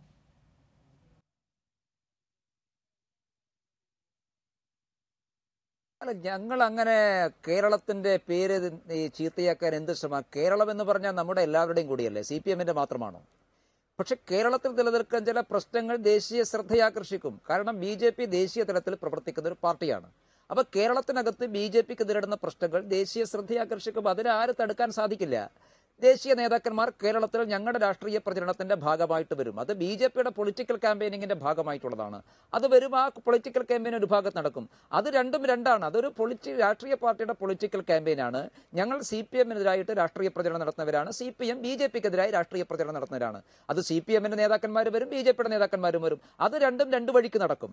അത് ഇതുമായിട്ട് ബന്ധപ്പെടുത്തേണ്ട കാര്യമല്ല. രണ്ടാമത്തെ കാര്യം, ഞാൻ വസ്തുതകൾ പറയുമ്പോൾ അത് അരോചകമാണ് എന്ന് തോന്നിയിട്ട് കാര്യമില്ല. ഞാൻ സമാധാന സംരംഭങ്ങളെ എല്ലാ അർത്ഥത്തിലും അതിന്റെ പോസിറ്റീവ് സ്പിരിറ്റിൽ എടുക്കുന്ന പാർട്ടിയാണ് BJP. അതുകൊണ്ടാണല്ലോ മുഖ്യമന്ത്രി വിളിച്ചപ്പോൾ ഒരു ഉപാധിയും കൂടാതെ ഞങ്ങൾ പോയത്. സത്യത്തിൽ ഞങ്ങൾ ഉപാധി ഇല്ലാതെയല്ലേ ചർച്ച നടത്തിയത്. കഴിഞ്ഞ പ്രാവശ്യത്തെ ചർച്ച പരാജയപ്പെട്ടു, അതുകൊണ്ട് ഇനി ഇരിക്കുന്നില്ല എന്ന് ഞങ്ങൾ പറഞ്ഞില്ലല്ലോ. മുഖ്യമന്ത്രി വിളിച്ചു, ആ വിളിച്ച ഉടനെ തന്നെ ഒരു ഉപാധിയുമില്ലാതെ മുഖ്യമന്ത്രിയുമായി ചർച്ചയ്ക്ക് പോയി. ആ ചർച്ച ഗുണപരമാണ് എന്നാണല്ലേ ഞങ്ങൾ അഭിപ്രായപ്പെട്ടത്. ആ ചർച്ച മോശമായി പോയി എന്ന് BJP പറഞ്ഞിട്ടില്ലല്ലോ. ഗുണപരമായി ആ ചർച്ചയ്ക്ക് ശേഷം കണ്ണൂരിലും കോട്ടയത്തും ചർച്ച നടന്നു, അതും ഗുണപരമായി എന്ന് തന്നെയാണ് ഞങ്ങൾ പറഞ്ഞിട്ടുള്ളത്. ഇന്ന് മുഖ്യമന്ത്രി ആ ചർച്ചകളെക്കുറിച്ച് സൂചിപ്പിച്ചപ്പോൾ മുഖ്യമന്ത്രിയുടെ നിലപാടുകളെ സപ്പോർട്ട് ചെയ്തുകൊണ്ടാണ് BJP സംസാരിച്ചത്. കാരണം ആ ഉഭയകക്ഷി ചർച്ചകൾ നന്നായി നാട്ടിൽ സമാധാനം ഉണ്ടാക്കാൻ ഗുണപരമാണ്. അതിൻ്റെ കൂട്ടത്തിൽ ആ ഉഭയകക്ഷി ചർച്ചയിൽ എടുക്കുന്ന തീരുമാനങ്ങൾ അത് പ്രാവർത്തികമാക്കണമെന്ന് ഞങ്ങൾ പറഞ്ഞു. പ്രാവർത്തികമാക്കിയാൽ മാത്രമേ ഗുണമുണ്ടാവുകയുള്ളൂ. ഇവിടെ ഞാൻ രാജേഷോട് പറയും, നിങ്ങൾ കഴിഞ്ഞ ദിവസം സൂചിപ്പിക്കുന്നത് കേട്ടു, കേരളത്തിലെ ഏറ്റവും കൂടുതൽ ശാഖകളുള്ളത് BJPക്കാണ്, പിന്നെ RSSന് ഏറ്റവും കൂടുതൽ ശാഖകളുള്ളത് കേരളത്തിലാണ്, പിന്നെ പ്രവർത്തിക്കാൻ എന്ത് സ്വന്തം. ഞങ്ങൾ വെറുതെ പറയുന്നതല്ല രാജേഷേ. CPM-ന്റെ സംസ്ഥാന സെക്രട്ടറിയുടെ കൈവശം ഞങ്ങളീ പറയുന്ന സ്ഥലങ്ങൾ ഏതാണെന്ന് കൊടുത്തിട്ടുണ്ട്. അല്ലാതെ വെറുതെ എണ്ണം പറയല്ല. ഏതേത് ഗ്രാമങ്ങളാണ്, ഏതേത് പഞ്ചായത്തുകളാണ് ഞങ്ങൾ പറഞ്ഞിട്ടുണ്ട്. അത് നിഷേധിക്കാൻ വേണ്ടി കഴിയില്ല. ഞങ്ങൾക്ക് മാത്രം അനുഭവപ്പെടുന്ന പ്രശ്നമല്ല അത്. ഞങ്ങൾ മാത്രമേ പറയുന്നുള്ളൂ. സുരേഷ് ബാബുട്ടന്റെ പാർട്ടിക്ക് പോകാൻ പറ്റാത്ത സ്ഥലങ്ങളുണ്ട്, പക്ഷെ അവർ പരാതി പറയുന്നില്ല. അല്ല, അതിപ്പോ RSSന്റെ പാർട്ടി ഗ്രാമങ്ങളുമില്ലേ ശ്രീ MT രമേശ് കണ്ണൂരിൽ? താങ്കൾക്ക് നന്നായി അറിയാമല്ലോ. തയ്യാറല്ല. RSSന്റെ പാർട്ടി ഗ്രാമങ്ങളും ഉണ്ടല്ലോ കണ്ണൂരിൽ. പറഞ്ഞല്ലോ, ഞങ്ങളത് പറഞ്ഞു. ഞങ്ങൾക്ക് സ്വാധീനമുള്ള അല്ല അഭിലാഷ, ഞാനത് ആദ്യമേ തന്നെ സൂചിപ്പിച്ചല്ലോ. ഞങ്ങൾ ആദ്യം സൂചിപ്പിച്ചു. അങ്ങനെ ഒരു പരാതി കൂടിയുണ്ട്. ഞങ്ങൾ CPM-ന്റെ നേതൃത്വത്തിന്റെ മുമ്പാകെ വെച്ചിട്ടുള്ളത്, ഞങ്ങൾക്ക് വളരെ വിരലെണ്ണാവുന്ന സ്ഥലത്ത് മാത്രമേ ഈ പറയുന്ന അപ്പർ ഹാൻഡ് ഉള്ളൂ. അവിടെ CPM-ന് പ്രവർത്തിക്കാൻ എന്തെങ്കിലും ബുദ്ധിമുട്ടുണ്ട് എന്ന് നിങ്ങൾക്ക് ചൂണ്ടിക്കാണിക്കാൻ സാധിക്കുമോ? ഒന്നും ചൂണ്ടിക്കാണിച്ചിട്ടില്ല. ചൂണ്ടിക്കാണിച്ചത് പരിഹരിക്കപ്പെടും. BJP ആഗ്രഹിക്കുന്നത് BJP മാത്രം പ്രവർത്തിക്കുന്നത് എന്നല്ല, എല്ലാ രാഷ്ട്രീയ പാർട്ടികളും പ്രവർത്തിക്കണം. എല്ലാ രാഷ്ട്രീയ പാർട്ടികൾക്കും പ്രവർത്തിക്കാൻ സ്വാതന്ത്ര്യമുണ്ടെങ്കിൽ മാത്രമേ ഞങ്ങൾക്ക് കേരളത്തിൽ വളരാൻ സാധിക്കുകയുള്ളൂ. കേരളത്തിൽ BJP വലിയ രാഷ്ട്രീയ പാർട്ടിയാണ് എന്ന് ഞങ്ങൾ അവകാശപ്പെടുന്നില്ലല്ലോ.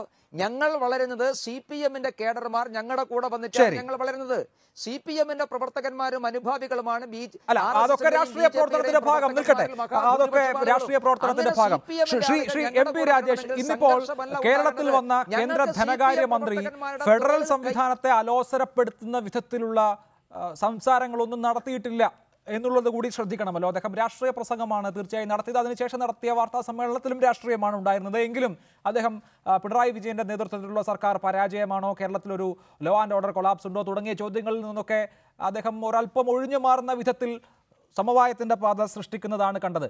അതുകൊണ്ട് തന്നെ ഇനിയിപ്പോൾ കേന്ദ്രത്തിന്റെ ഭാഗമായി കേന്ദ്ര ഭരണാധികാരികൾ ഏതെങ്കിലും തരത്തിൽ ഇവിടെ ജനാധിപത്യപരമായി തെരഞ്ഞെടുക്കപ്പെട്ട സർക്കാരിനെ അട്ടിമറിക്കുമോ, അല്ലെങ്കിൽ അമിതാധികാര പ്രയോഗം നടത്തുമോ എന്നൊക്കെ ആശങ്കപ്പെടേണ്ട കാര്യമുണ്ടോ?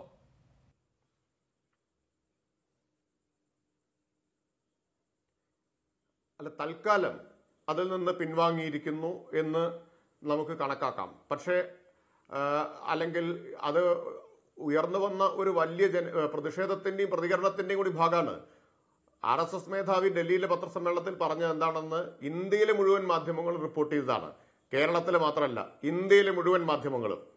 അവിടെ അദ്ദേഹം രാഷ്ട്രപതി ഭരണത്തെക്കുറിച്ച് സർക്കാർ ആലോചിക്കണമെന്ന് തന്നെയാണ് പറഞ്ഞത്. അതിനുശേഷം ഇന്നലെ ഞാൻ മറ്റൊരു ചാനലിൽ ചർച്ചയിൽ പങ്കെടുത്തപ്പോൾ RSSന്റെ കേരളത്തിലെ നേതാവ് പറഞ്ഞത് അത് മാധ്യമപ്രവർത്തകർ നിരന്തരമായിട്ട് ചോദിച്ചപ്പോൾ അങ്ങനെ പറഞ്ഞു പോയതാണ് എന്നതിലേക്ക് എത്തിച്ചേർന്നു. ഇന്ന് അരുൺ ജെയ്റ്റ്ലി ഒരു സാധാരണ RSS പ്രചാരകനല്ലല്ലോ. അദ്ദേഹം നല്ല അനുഭവ സമ്പത്തുള്ള, നല്ല കാഴ്ചപ്പാടുള്ള ഒരു മുതിർന്ന രാഷ്ട്രീയ നേതാവാണ്. വെറും ഒരു BJP നേതാവ് എന്നതിനപ്പുറം, മാത്രമല്ല സുപ്രീം കോടതിയിലെ പ്രഗത്ഭനായിട്ടുള്ള അഭിഭാഷകൻ കൂടിയാണ്. അപ്പൊ അദ്ദേഹത്തിന് തീർച്ചയായിട്ടും അറിയാം RSSന്റെ കൽപ്പന നടപ്പാക്കാവുന്ന സ്ഥിതിയല്ല കേരളത്തിലുള്ളത് എന്നത്. RSS പറഞ്ഞു എന്നതുകൊണ്ട് ഈ കേരളം പോലെ ഒരു മികച്ച ക്രമസമാധാന നിലയിലുള്ള ഒരു സംസ്ഥാനത്തെ ഗവൺമെന്റിനെ പിരിച്ചുവിടാൻ കഴിയുമോ? പിരിച്ചുവിടാൻ ആവശ്യമായിട്ടുള്ള ഒന്നും കയ്യിലില്ല എന്ന് അത് തിരിച്ചറിയാൻ നല്ല വിവേകമുള്ള അരുൺ ജെയ്റ്റ്ലിക്ക് അറിയാം. അതുകൊണ്ടാണ് അദ്ദേഹം പറഞ്ഞത് അതിൽ നിന്ന് ഒഴിഞ്ഞു മാറിയത്. ഇല്ല എന്ന് പറഞ്ഞാൽ അത് RSSന് അലോസരമാവും, പിരിച്ചുവിടുമെന്ന് പറഞ്ഞാൽ അത് അദ്ദേഹത്തെ പ്രതിസന്ധിയിലാക്കും. കാരണം സർക്കാരിനെ പിരിച്ചുവിടുന്നതിന് നടപടിക്രമങ്ങളില്ലേ? അല്ലെങ്കിൽ കേന്ദ്രത്തിന്റെ അധികാരം ഉപയോഗിക്കണമെങ്കിൽ അതിന് നടപടിക്രമങ്ങളില്ലേ? അത്തരമൊരു സാഹചര്യം നിലവിലില്ലാത്തിടത്തോളം കാലം അത് രാഷ്ട്രീയമായിട്ട് പറയാം എന്നല്ലാതെ ചെയ്യാവുന്ന കാര്യമാണോ? അപ്പൊ അത് മനസ്സിലാക്കുന്നത് കൊണ്ടാണ് ഒരുപക്ഷെ അരുൺ ജെയ്റ്റ്ലി അല്ല വന്നിരുന്നതെങ്കിൽ മറിച്ചായിരുന്നതിനെ പറയുക. അദ്ദേഹത്തിന് കാര്യങ്ങൾ നന്നായിട്ട് ബോധ്യം വന്നു ഇവിടെ വന്നപ്പോൾ. അങ്ങനെ ഒരു ഗുണം അദ്ദേഹത്തിന്റെ സന്ദർശനം കൊണ്ടുണ്ടായി എന്ന് ഞാൻ വിചാരിക്കുന്നു. ഇവിടെ വന്നപ്പോൾ കാര്യങ്ങൾ അദ്ദേഹത്തിന് ബോധ്യം വന്നു. ഈ ഡൽഹിയിൽ ഇവരുടെ പ്രചരണം ഏശുന്നത് പോലെയല്ല, ഇവിടുത്തെ സ്ഥിതി വ്യത്യസ്തമാണ്.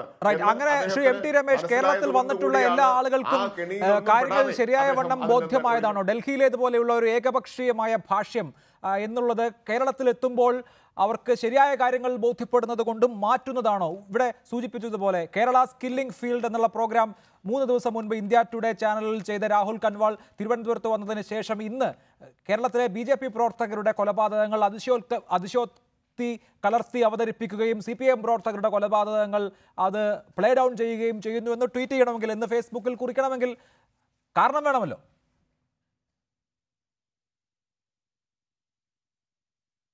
അല്ല, അതിന് തലേദിവസം അദ്ദേഹം വേറെ ട്വീറ്റ് ചെയ്തിട്ടുണ്ട്. അതുപോലെ CPM നേതാവിനോട് ചോദിച്ച ചോദ്യത്തിന് ഉത്തരം പറയാൻ CPM നേതാവിന് കഴിയുന്നില്ല എന്ന് പറഞ്ഞ് അദ്ദേഹം മറ്റൊരു ട്വീറ്റ് കൂടി ചെയ്തിട്ടുണ്ട്. അതുകൂടി ഒന്ന് വായിക്കുന്നല്ല അഭിലാഷേ. ഞാൻ മാധ്യമപ്രവർത്തകന്മാർ ട്വീറ്റിനെ കുറിച്ച് അഭിപ്രായം പറയാൻ ഞാനാളല്ല, ഞങ്ങളല്ലല്ലോ ഇത് ചെയ്യുന്നത്. മാധ്യമങ്ങൾക്ക് കൊടുക്കാനും കൊടുക്കാതിരിക്കാനുമുള്ള വസ്തുതയുണ്ട്. നിങ്ങൾ പല വാർത്തകളും കൊടുക്കാതിരിക്കുമ്പോൾ ഞങ്ങളെന്താ നിങ്ങളെ ചോദ്യം ചെയ്യുന്നുണ്ടോ? ഇല്ലല്ലോ. ഞങ്ങളൊരു പയ്യന്നൂരിൽ ക്യാമ്പ് നടത്തിയിട്ട് നിങ്ങളത് കൊടുത്തിട്ടില്ലല്ലോ. ഞാൻ പറഞ്ഞത് ഈ പുലിവരുന്നേ എന്ന് പറഞ്ഞുകൊണ്ട് രക്ഷപ്പെടാൻ വേണ്ടിയിട്ടുള്ള ഒരു ശ്രമമാണ് CPM നടത്തുന്നത്. ഈ സംസ്ഥാന ഗവൺമെന്റിനെ പിരിച്ചുവിടാൻ വേണ്ടി പോകുന്നു എന്ന് നെഞ്ചത്തടിച്ച് നിലവിളിച്ച് പാർട്ടി കേഡർമാരെയും പ്രവർത്തകന്മാരെയും പൊതുജനങ്ങളെയൊക്കെ ഇളക്കാനുള്ള ഒരു പരിശ്രമമാണ്. രാജേഷേ, ദത്താത്രേയ ഹോസബാളെ ഡൽഹിയിൽ നടത്തിയ പത്രസമ്മേളനം ലൈവായിരുന്നു.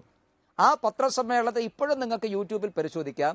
ആ പത്രസമ്മേളനത്തിൽ മാധ്യമ പ്രവർത്തകർ ചോദിക്കുന്നു, രാഷ്ട്രപതി ഭവനിലും ഉപരാഷ്ട്രപതി ഭവനിലും RSSകാരാണല്ലോ, നിങ്ങൾക്കതിന് രാഷ്ട്രപതി ഭരണത്തെക്കുറിച്ച് ചിന്തിച്ചുകൂടെ? അതിന് അദ്ദേഹം പറഞ്ഞ മറുപടി, അത്തരം സാധ്യതകളെക്കുറിച്ചൊക്കെ ഗവൺമെന്റാണ് പറയേണ്ടത്, ഞങ്ങളുടെ മുമ്പിൽ ഇപ്പം അത്തരം വിഷയങ്ങളില്ല. അതിന് സാധ്യതയുണ്ടോ ഇല്ലയോ എന്ന് പരിശോധിക്കേണ്ട ചുമതല ഞങ്ങളുടെ ചുമതലയല്ല, അത് ഗവൺമെന്റിൻ്റെതാണ്. അതാണ് അദ്ദേഹം പറഞ്ഞ മറുപടി. ആ മറുപടി എല്ലാ കാര്യവും അർത്ഥമാക്കിയിട്ടുണ്ട്. പിന്നെ ഞാൻ BJPയുടെ നിലപാടിനെ കുറിച്ച് പറഞ്ഞു, RSSന്റെ നിലപാടിനെ കുറിച്ചും പറഞ്ഞു. അത് മാർക്സിസ്റ്റ് പാർട്ടിയെ കണ്ട് പേടിച്ചിട്ടാണ് എന്നൊന്നും വിചാരിക്കേണ്ട. അത്തരമൊരു വിചാരമൊന്നും MB രാജേഷിന് വേണ്ട. അത്തരമൊരു 356 വകുപ്പ് ഉപയോഗിക്കേണ്ട സാഹചര്യം ഇന്ത്യയിൽ ഏതെങ്കിലും ഒരു സംസ്ഥാനത്തുണ്ടെങ്കിൽ ഭരണഘടനക്കകത്ത് നിന്നുകൊണ്ട് ഏത് വലിയ എതിർപ്പിനെയും അതിജീവിച്ചുകൊണ്ട് അത് പ്രയോഗിക്കാൻ കഴിവുള്ള ഗവൺമെന്റാണ് കേന്ദ്രത്തിലെ ഗവൺമെന്റ്. ഞങ്ങൾ ഭരണഘടനാപരമായി മാത്രമേ ചെയ്യൂ. കാരണം 356 വകുപ്പിന്റെ ഇരയായിട്ടുള്ളൊരു പാർട്ടിയാണ് BJP. ഞങ്ങളുടെ ഗവൺമെന്റുകൾ പിരിച്ചുവിട്ട് സുപ്രീം കോടതിയിൽ പോയി അനുകൂലമായിട്ടുള്ള വിധി സമ്പാദിച്ചിട്ടുള്ള പാർട്ടിയാണ് BJP. അതുകൊണ്ട് ഞങ്ങൾക്ക് അതിനെക്കുറിച്ച് നന്നായിട്ടറിയാം. പിന്നെ ഇത് പിരിച്ചുവിടുന്നു എന്ന് നെഞ്ചത്തടിച്ച് നിലവിളിച്ച് നിങ്ങൾക്ക് എന്തെങ്കിലും പ്രയോജനമുണ്ടെങ്കിൽ അത് നിങ്ങൾ ഉണ്ടാക്കിക്കൊള്ളൂ. BJPക്ക് ഏതായാലും അത്ര അഭിപ്രായമൊന്നുമില്ല. ഞങ്ങൾ സൂചിപ്പിച്ചത് കേരളത്തിൽ രാഷ്ട്രീയ അക്രമങ്ങൾക്കെതിരായിട്ടുള്ള ദേശീയ തലത്തിലുള്ള ക്യാമ്പയിനിങ് നടത്തും. ഇവരെ പ്രശ്നം എന്താണ് അഭിലാഷേ? ഇന്നലെ വരെ കേരളത്തിൽ ഈ അക്രമമൊക്കെ നടത്തുക. ഡൽഹിയിലെത്തിയാൽ ഇവർ പച്ച പാവങ്ങളായിരുന്നു, ഡൽഹിയിലെത്തിയാൽ ഇവർ വലിയ മനുഷ്യാവകാശക്കാരായിരുന്നു, ഡൽഹിയിലെത്തിയാൽ ഇവർ വലിയ മനുഷ്യസ്നേഹികളായിരുന്നു. ഇപ്പൊ കേരളത്തിൽ CPM നടത്തിക്കൊണ്ടിരിക്കുന്ന ഈ അക്രമങ്ങൾ ഡൽഹിയിൽ തുറന്നു കാട്ടപ്പെട്ടു. അതാണ് ഇവിടെ പ്രശ്നം. ശരി, അതാണ് BJPയുടെ കാഴ്ചപ്പാട്. തുടരുക. സുരേഷ് ബാബു, സർക്കാരിന്റെ മുൻകൈയിൽ നടക്കുന്ന സമാധാന പ്രക്രിയ അതിന്റെ ശരിയായ ദിശയിലാണെന്ന് താങ്കൾക്ക് തോന്നുന്നുണ്ടോ? മുഖ്യമന്ത്രി ആദ്യം 2 പാർട്ടികളുടെയും ഉഭയകക്ഷി ചർച്ചയ്ക്ക് മധ്യസ്ഥനാകുന്നു, അതിനുശേഷം കണ്ണൂരിൽ ചർച്ച നടക്കുന്നു, അതിനുശേഷം സർവകക്ഷി യോഗം നടക്കുന്നു. ഒരു കാര്യം കൂടി പറയണം, തിരുവനന്തപുരത്തെ അതിക്രമങ്ങളിൽ പ്രതികളായ ആളുകളെ തള്ളിപ്പറയാൻ പാർട്ടികൾ തയ്യാറാവുകയും ചെയ്തു, വിശേഷിച്ച് CPIM. അതുകൊണ്ട് തന്നെ ഇപ്പോൾ നടക്കുന്ന സമാധാന പ്രക്രിയ ആശ നൽകുന്നതാണോ?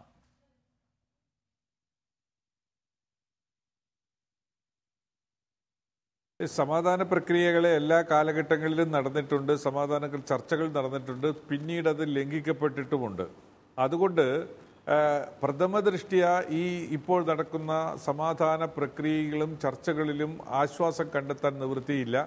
പക്ഷെ കാലം തെളിയിക്കുന്നതിന് അവസരങ്ങൾ കൊടുക്കാം, അത് കാത്തിരിക്കാൻ ഞങ്ങൾ തയ്യാറാണ്. ആ കാലം തെളിയിക്കുന്നത് വരെ കാത്തിരുന്നുകൊണ്ട് സമാധാന പ്രക്രിയയിൽ എടുത്ത തീരുമാനങ്ങളോട് പ്രതിബദ്ധത പുലർത്തും ഞങ്ങൾ എന്ന് അവർക്ക് കാണിച്ചു കൊടുക്കാൻ കഴിയുന്ന ഒരു സാഹചര്യം ഉണ്ടായാൽ മാത്രമേ ഇതെല്ലാം നല്ല ദിശയിലേക്ക് പോകൂ എന്ന് ആശ്വസിക്കാൻ നമുക്ക് കഴിയുകയുള്ളൂ. അതുകൊണ്ട് അതിലേക്ക് നീങ്ങണം രാഷ്ട്രീയ പ്രസ്ഥാനം. അതിൻ്റെ ഒരു മനസ്സ് ചർച്ചകളിലൊക്കെ ഉരുത്തിരിഞ്ഞു വന്ന സംഭാഷണങ്ങളിൽ കേട്ടപ്പോൾ ബഹുമാനപ്പെട്ട ശ്രീ MT രമേശും അതേപോലെ തന്നെ ശ്രീ രാജേഷും ഒക്കെ സംസാരിക്കുന്ന അതിൽ നിന്ന് നമുക്ക് മനസ്സിലാകുന്നത് ഇത് നല്ല ദിശയിലേക്കാണ് കൊണ്ടുപോകാൻ ആ നേതാക്കന്മാരൊക്കെ ഉദ്ദേശിക്കുന്നത് എന്നാണ്. അതിനെ സ്വാഗതം ചെയ്യുന്ന ഒരു മനസ്സാണ് എനിക്കുള്ളത്. റൈറ്റ്. ശ്രീ MP രാജേഷ്, പിണറായി വിജയന്റെ സർക്കാർ അധികാരമേറ്റതിന് ശേഷം നടന്നിട്ടുള്ള ആദ്യത്തെ സംസ്ഥാന സമിതിക്ക് ശേഷം നടത്തിയ വാർത്താ സമ്മേളനത്തിൽ കോടിയേരി ബാലകൃഷ്ണൻ എങ്ങനെയൊക്കെയാണ് സമാധാന ഭംഗമുണ്ടായാൽ CPIM പ്രവർത്തകർ ഇടപെടാൻ തീരുമാനിച്ചിട്ടുള്ളത് എന്ന് വിശദീകരിക്കുകയുണ്ടായി എന്ന് മാത്രമല്ല, ഒരു രാഷ്ട്രീയ സംഘർഷങ്ങളിലെയും മുൻകൈ ഞങ്ങളുടേതായിരിക്കില്ല എന്ന് വ്യക്തമാക്കുകയും ചെയ്തിരുന്നു അന്ന് 1.5 കൊല്ലം മുൻപ്. ഇവിടെ സമാധാന ചർച്ച മുഖ്യമന്ത്രിയുടെ മുൻകൈയിലാണ് എന്നുള്ളത് കൊണ്ട് തന്നെ ഭരിക്കുന്ന പാർട്ടിക്ക് കൂടുതൽ ഉത്തരവാദിത്തം, വലിയ ഉത്തരവാദിത്വമില്ലേ? ഇനി സംസ്ഥാനത്ത് ഒരു രാഷ്ട്രീയ കൊലപാതകമോ അതിക്രമമോ ഞങ്ങളുടെ മുൻകൈ കൊണ്ടുണ്ടാകരുത് എന്ന നിർബന്ധ ബുദ്ധി അതുകൊണ്ട് തന്നെ സ്വാഭാവികമായും CPIM-ന് വേണ്ടേ?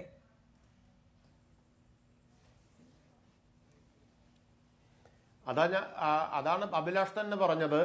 ഞങ്ങളുടെ മുൻകൈ ഉണ്ടാവില്ല എന്നത് ഇപ്പോൾ, ഇനിയല്ല.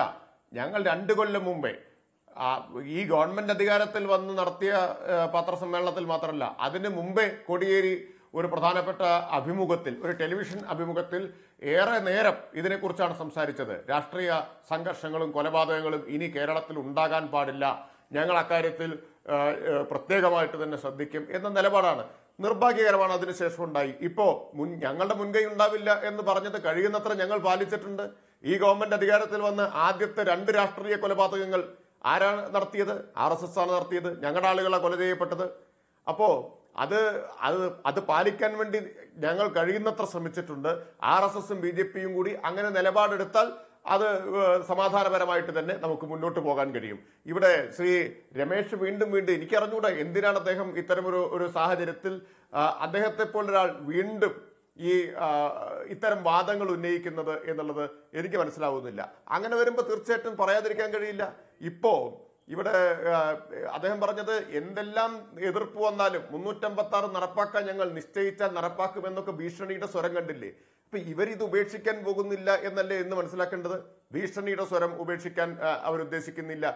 ഇനിയിപ്പോ പ്രചരണമൊക്കെ നടത്തുന്നതിന് നമുക്കാർക്കും എതിർപ്പില്ല. പക്ഷെ യോഗി ആദിത്യനാഥിനെ പോലുള്ള ആളുകളൊക്കെ വന്ന് സമാധാനം പ്രസംഗിക്കുക എന്ന് പറഞ്ഞാൽ കുറുക്കൻ കോഴിയെ സംരക്ഷിക്കും എന്ന് കരുതുന്നത് പോലെയല്ലേ?